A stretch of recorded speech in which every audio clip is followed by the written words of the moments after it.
Right now, at this exact moment, millions of people are staring at a ceiling they cannot escape, not because they're in danger, because they're running the wrong mental program.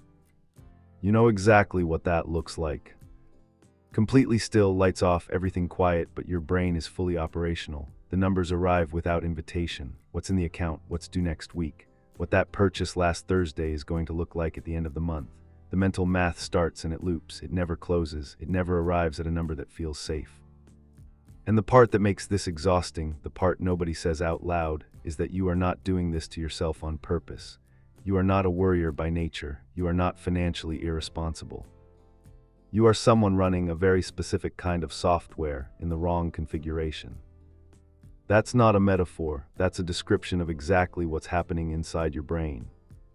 There's a measurable, specific psychological difference between people who build wealth and people who remain financially stuck, and it has almost nothing to do with income. It has everything to do with which mental processes they've automated, and which ones they're still running manually, every single day, in the full foreground of their conscious mind.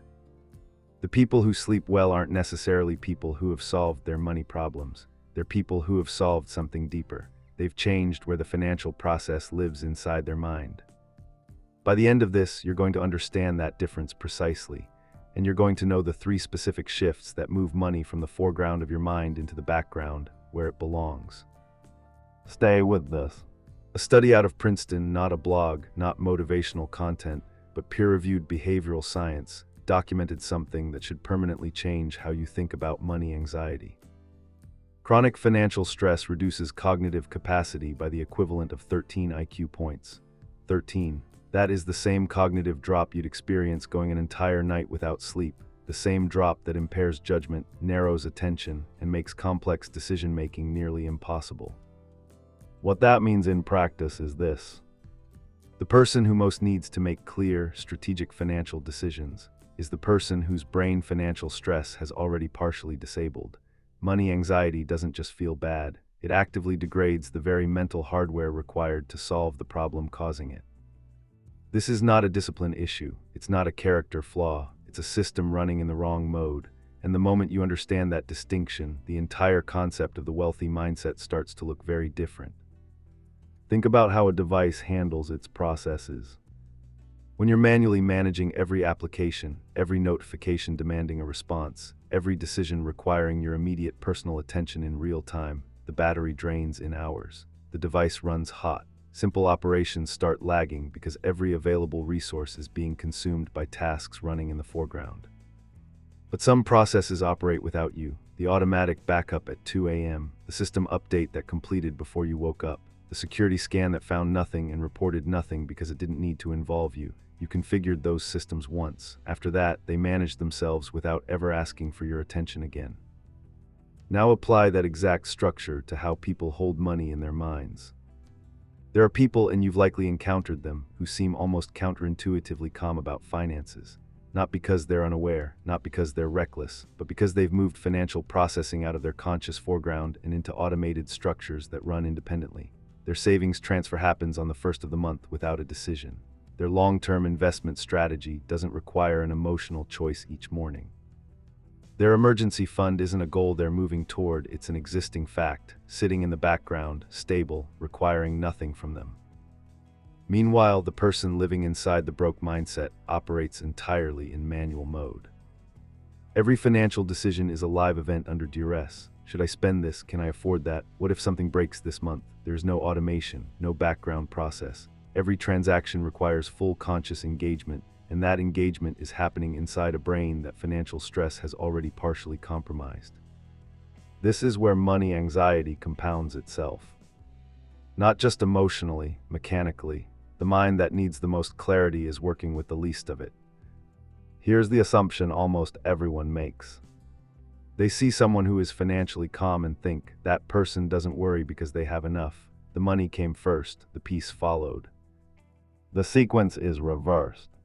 The psychological architecture came first. The automated systems, the emotional boundaries, the internal clarity around spending, the ability to distinguish between what they can influence and what they simply cannot, that came before the accumulation.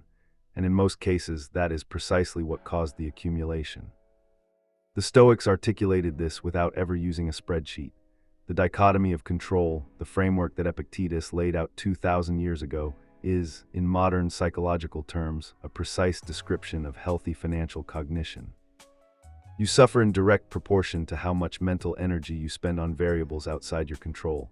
Financial anxiety, in nearly every form it takes, is the mind burning itself on things it cannot move: the market, the economy, rising prices, what happens if something breaks. None of that belongs in the foreground, but without deliberately built systems, without automation of what you can actually control, the uncontrollable floods in and takes up permanent residence. That is the shift, not more money, a different operating system. Here is what makes this genuinely difficult. The financial process running at 3 a.m. wasn't installed by you consciously. Psychologists studying financial trauma have documented what they call money scripts, core beliefs about money absorbed in childhood, before you possessed any cognitive framework to evaluate or reject them.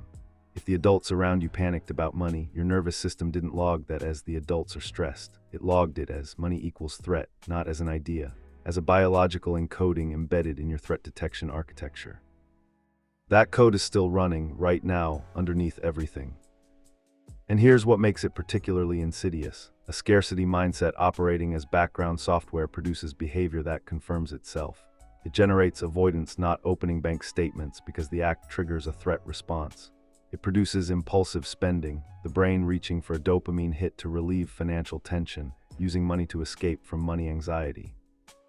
It causes people to undercharge, to avoid investment, to remain in financial situations that feel familiar, even when those situations are actively working against them.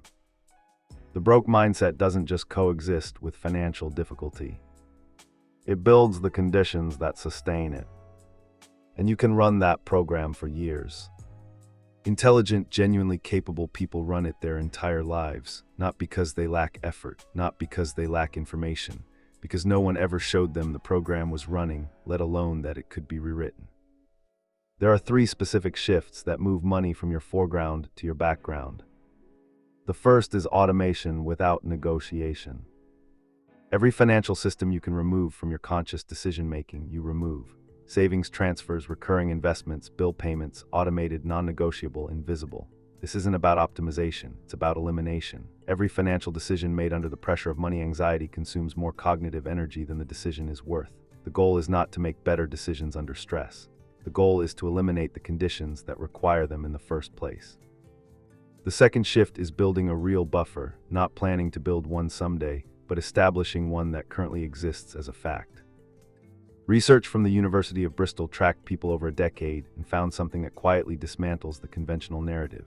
People who save any consistent amount, regardless of how small, report significantly lower financial anxiety and measurably better sleep than those who save nothing at all. It isn't the size of the buffer, it's the existence of it that rewrites the nervous system's threat assessment. The brain stops scanning for danger when danger has somewhere to land. The third shift is the one the Stoics understood 3,000 years ago. Separating your internal state from financial outcomes you cannot control. This is what allows people who have genuinely built wealth to sleep when markets decline, when unexpected costs arrive, when circumstances shift, because their psychological stability is not borrowed from their account balance. Their anchor is not external, it is structural. It is written into how they relate to uncertainty itself. Their peace is not rented, it's built into the operating system. When those 3 things are in place, something changes that is very difficult to explain from the outside. The quiet becomes different. Not the quiet of avoidance, not the quiet of someone pretending the numbers don't exist.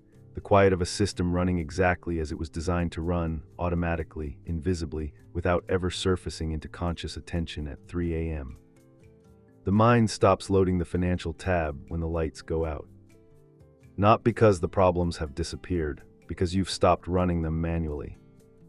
The question this video opens and doesn't have space to fully close is why this was never taught. Why financial education stops at compound interest and never reaches the deeper psychology of how the human mind holds money.